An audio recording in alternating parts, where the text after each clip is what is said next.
Hello. Welcome to OJ Studios. Please enjoy this week's short story, Swapped by Olivia Julius. Chapter 1: The Great Cereal War. Ethan. You'd think summer would mean peace. No school, no homework, no getting up early.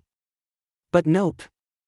In our house, summer means war, especially when it comes to my sister, Ella. This morning's battleground? The kitchen.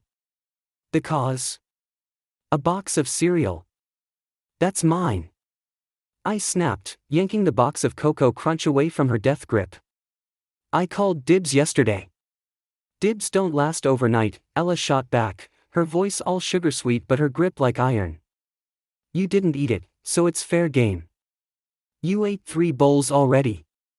She rolled her eyes and held out her bowl like she was some kind of princess. Correction, 2 bowls. The third one is about to happen. Now hand it over, Captain Whine-a-Lot. I stared at her, slack-jawed. Captain Whine, are you kidding me? Ella just smiled, that smug, know-it-all smile that she'd basically perfected by the time she turned 5. And honestly, if you looked at her right now, long dark hair all perfect, white dress like she just walked out of a summer commercial, you'd never guess she was the most annoying human being on the planet. You're unbelievable, I muttered, cradling the box like it was a newborn puppy. There's like maybe 1 serving left. If you get it, I get toast. Dry toast. That's not a fair trade. She tilted her head in fake sympathy. You poor, starving boy. Toast? How will you survive? That was it. I shoved the box under my arm and turned to bolt. Big mistake. She tackled me. I'm not even kidding.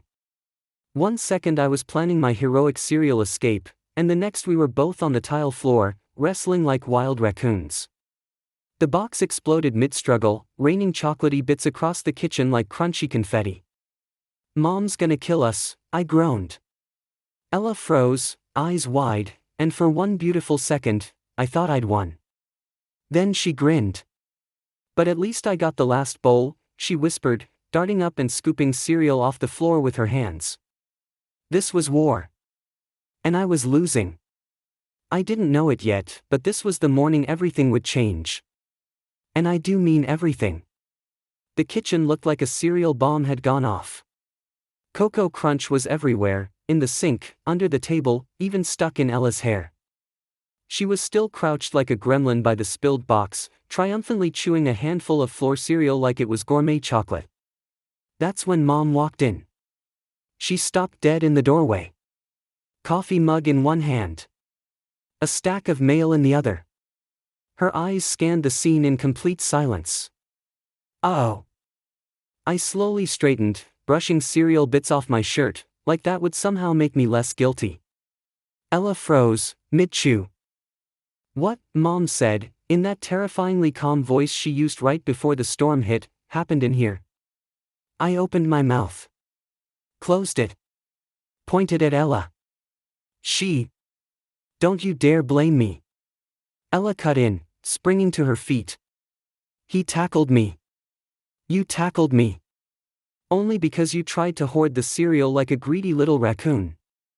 You started it. Enough. Mom's voice cracked through the room like thunder. Even the dog, Biscuit, who'd been sniffing around the wreckage for a taste, bolted out of the room with his tail between his legs. Mom took a deep breath, pinching the bridge of her nose like this wasn't her first cereal-related meltdown. It wasn't. I haven't even had my coffee yet, she said through gritted teeth. And you two have managed to turn the kitchen into a battlefield over breakfast? She threw herself at me. I protested. Because you were being a jerk. Ella shot back. Mom didn't even flinch. Both of you. Quiet. Now. We shut up so fast you'd think she had a remote control. She walked past us and put her coffee mug down with a very controlled clink. Then she turned around, arms crossed, eyebrow raised. Do you two ever stop to think before you act? Or do you wake up every morning and decide, hey, let's ruin Mom's day before she's even had caffeine? No? I offered weakly. Wrong answer. Mom pointed to the broom. Clean it up. All of it. And I want peace between you two. I don't care who started it. I don't care who ended it. If I have to step in again, there will be consequences. Got it? Ella and I exchanged a look. Not a nice one. More like a truce you hate making. We both muttered a yes, ma'am, and got to work. As I swept up the mess, I muttered under my breath, next time, I'm hiding the cereal in my sock drawer. Ella, kneeling across from me with a dustpan, smirked. Good luck. I already found your stash of gummy worms there last week. I glared at her. She smirked wider. Mom had no idea just how far we'd go to one-up each other. But she was about to find out. Big time.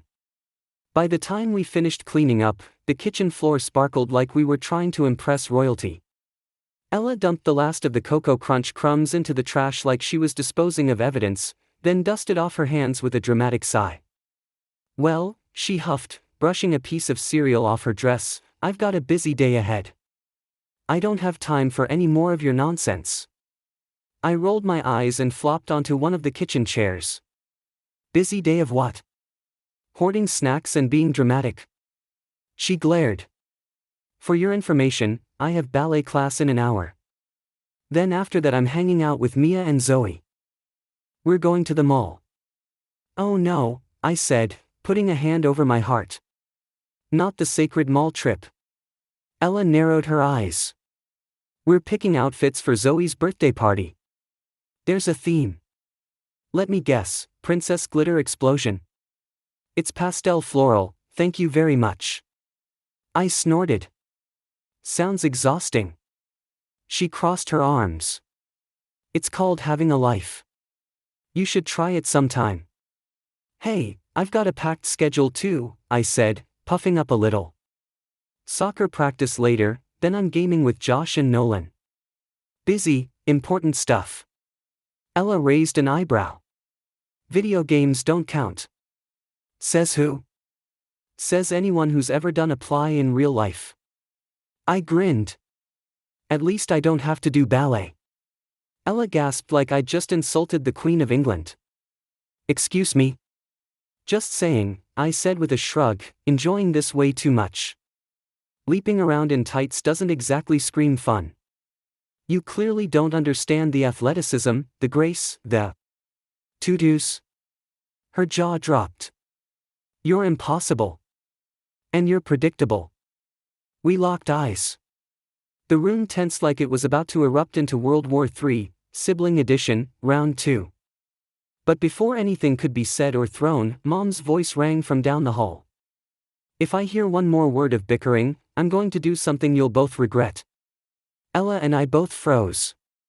She scowled. You're lucky she heard that. I just leaned back in my chair and smiled. Yeah. Real lucky. I had no idea just how ironic those words would feel by the end of the day. Chapter 2 Getting Ready. Ellie. By the time the kitchen was clean, I was already mentally shifting gears. Mom was furious, and Ethan was as well, Ethan. Sulking like he hadn't just turned our kitchen into a cereal war zone. I didn't have the time or energy for his nonsense today. I had ballet in less than an hour, and Candace's mom was always exactly on time. 1 minute late and you were getting the look. I slipped away from the battlefield and headed for my room, shutting the door behind me and finally exhaling.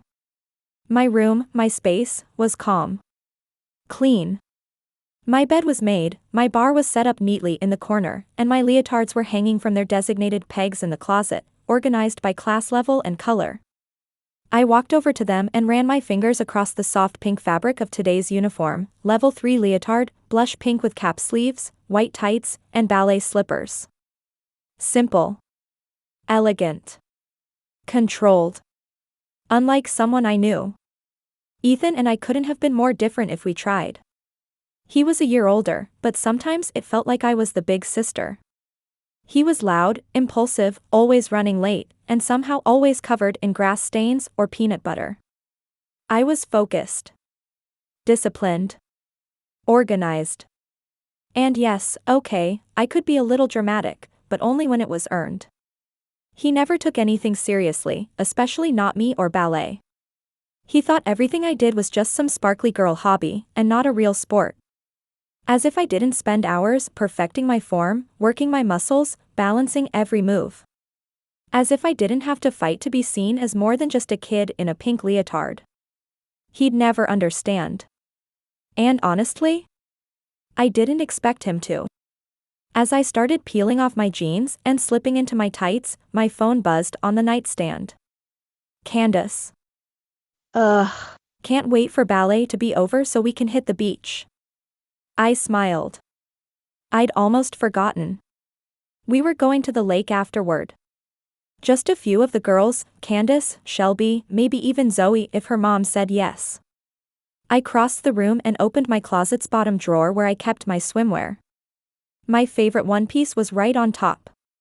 Teal with little gold stars and a flattering cross-strap back. Modest, but still cute. I tossed it into my ballet bag without thinking. Then I paused. I held it up, staring at it. It looked small. Childish. Would this look babyish? Candace had just declared last week, loudly, in the middle of the studio, that she was done with one pieces forever. Bikinis or nothing, she'd said, like she was signing a sacred oath. I am a bikini girl now. I had laughed at the time. But now? Now I wasn't so sure. I slowly set the one piece back in the drawer. Maybe I'd bring it, maybe I wouldn't wear it. With a small sigh, I zipped up the ballet bag and turned back to the mirror. The leotard hugged my body like armor, smooth and familiar. Let Ethan laugh. At least I had goals. At least I was growing up. I grabbed my lip balm, fixed my bun one more time, and headed toward the door. I had no idea what was coming next. But if I had known Ethan was about to crash through that door and change both of our lives forever, I might have picked a leotard in black. Chapter 3 Taunts. Ethan. Ella stomped off to her room not long after our cereal truce, muttering something about boys being a waste of oxygen. I was halfway through a peanut butter sandwich, because someone ruined breakfast, when I heard her bedroom door slam shut. Which was fine by me. A little peace and quiet. But then curiosity got the better of me. Not for any good reason, honestly. Just pure, unfiltered sibling mischief. I crept down the hallway, chewing the last bite of my sandwich, and stopped outside her door. It wasn't fully closed, just cracked open enough for me to hear her music playing softly inside. And then I heard the unmistakable rustle of tights. I couldn't help it. Having fun wriggling into your fancy little ballerina suit? I called through the door. Silence. Then, go away, loser. I pushed the door open with a wicked grin. Just checking to make sure the tutu still fits after all that cereal. Ella stood frozen in front of her mirror, halfway into her pink leotard, one leg already stuffed into a pair of gleaming white tights. Her hair was pinned up in a bun, and her face was locked in a furious glare. "You are not supposed to be in here," she shrieked. I shrugged and leaned against the doorframe. Relax. I've seen worse. Like, you know, your fashion sense. She grabbed a nearby pillow and hurled it at my head. I dodged, laughing. Oh, come on, I said. It's just ballet. You twirl around a little, wear some sparkly slippers, act dramatic. Wait, you don't even have to act. You jerk, she yelled, now fully dressed in her ballet outfit, pink leotard hugging her torso and white tights stretched over her legs. Why do you have to ruin everything? I have class in 20 minutes.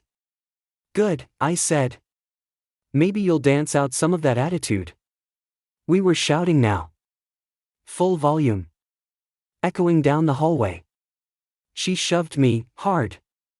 You're such a troll. I stumbled back, catching myself on her desk. You started it. I was just joking. You never know when to stop, she screamed, face flushed with rage. You act like you're so much better than me just because you kick a ball around, but you don't respect anything I do. Because you act like ballet's the center of the universe. Because it matters to me. The words bounced off the walls, and suddenly everything got quiet. Until.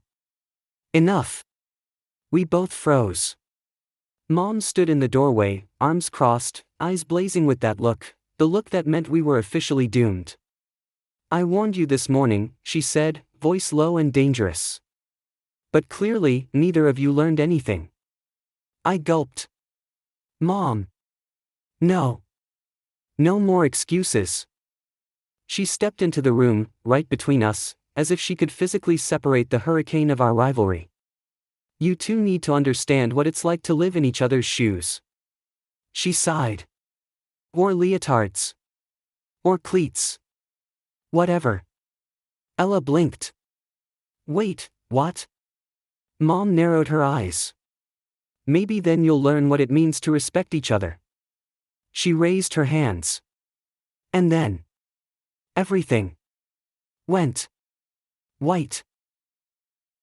Chapter 4, In Her Skin. Ethan. The light was blinding.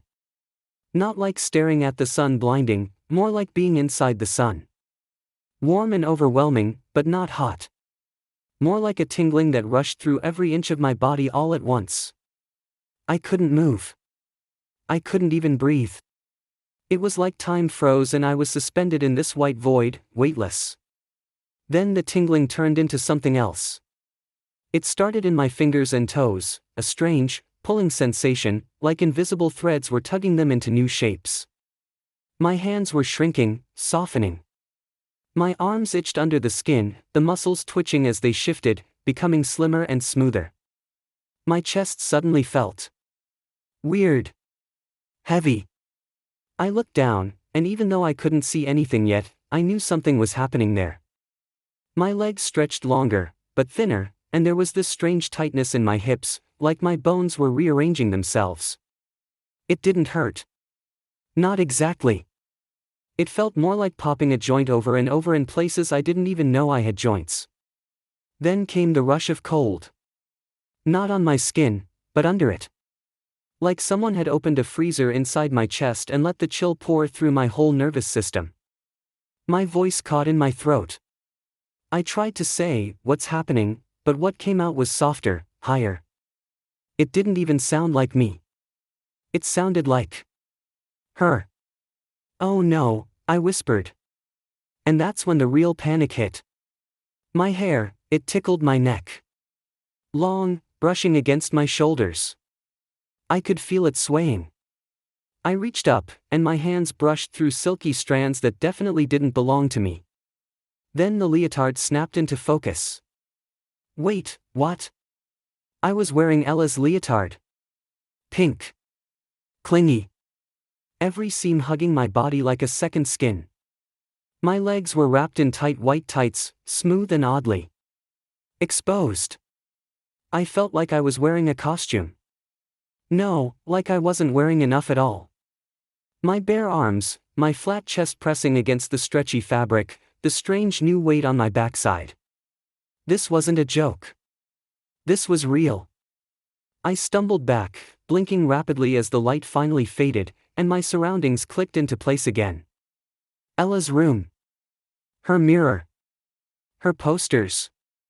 The faint smell of perfume and hairspray and bubblegum lip gloss. And in the mirror. No way. It was her. Standing there. Not in front of me. As me. And the girl staring back at me? She looked just like Ella. Except her eyes were wide with boy-level panic. My panic. Mom? I gasped, the words sounding ridiculous in my now soft, breathy voice. What did you do? But Mom was gone. The room was empty, except for me and, well, Ella in my body, frozen like she didn't know whether to scream or laugh. What the heck just happened?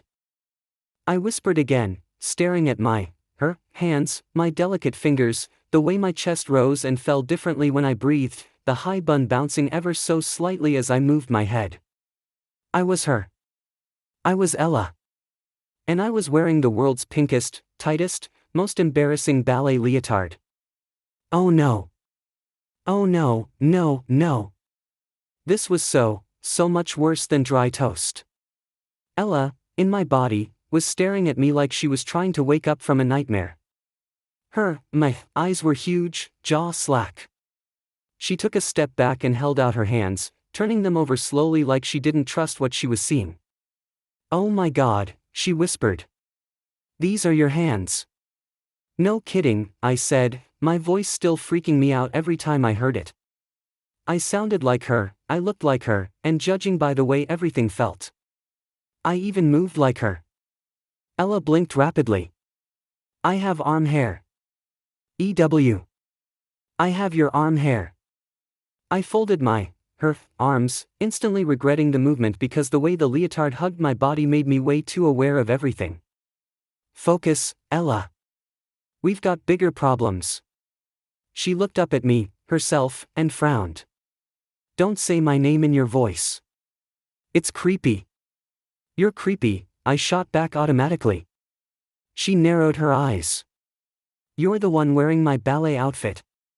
I didn't exactly choose this." "Well, I didn't choose to be you." She motioned at herself, me, in a baggy t-shirt and gym shorts. "Do you know how gross this feels? I feel like I'm wearing a sack of laundry." "You're lucky. At least you're not stuck in a pink spandex nightmare." She started pacing, awkwardly, like her limbs weren't working quite right. Okay. There has to be a logical explanation. Like, we got hypnotized. Or this is a dream. Or Mom slipped something in our cereal. I groaned. No way, this is a dream. My dreams don't include panty lines and hair tickling my neck. She pointed at me. "Stop saying things like that with my face. You're going to make me need therapy. You're going to need therapy." I gestured at myself, and the motion made my chest bounce in a way I immediately regretted noticing. I can feel my butt jiggling every time I move. Ella burst out laughing. I glared. "This is not funny." "Oh, it's hilarious," she said, wiping her eyes. "I mean, look at you. You're me. In my leotard. You even have my little bun and everything. I swear, if you take a picture." "Oh, I'm taking several." I lunged for me, but tripped over my now too small feet and crashed to the floor in a mess of pink limbs and mortified flailing. The tights did nothing to help. It was like wrestling inside a rubber band. Ella cackled so hard she had to sit down. "Okay," I muttered, pushing myself up. "We need to fix this. Like now." "No kidding." She took a deep breath and looked around the room. "You think Mom really did this? Like, on purpose?" "She did say something about consequences. And switching shoes or whatever." "Well," Ella said, her grin slowly fading, "congrats. You're officially wearing mine." We looked at each other. My hands still tingled. Her nose twitched, my nose now. And that's when the full horror set in. We didn't know how long this would last. And worse, Mom hadn't told us how to undo it. We bolted down the hallway like our hair was on fire. Well, my hair felt like it was, bouncing all over the place and tickling the back of my neck with every frantic step. "Mom!" I called, my voice high and shaky. "Mom, seriously, this isn't funny." Ella shouted in my voice, which sounded way too weird coming out of my mouth. We checked the kitchen first. Empty. Then the living room. Nobody. Even the car keys were gone from the hook by the door. "She left?" I yelped. "She just turned us into each other and left?" Ella looked just as panicked. "Maybe she went out for coffee or something. Maybe she went out to join a coven." Then I saw it. A folded piece of paper on the counter. It hadn't been there earlier. I grabbed it with trembling fingers, slimmer, girlier fingers, and unfolded it carefully. The handwriting was unmistakable. Mom's all-caps block letters stared back at us.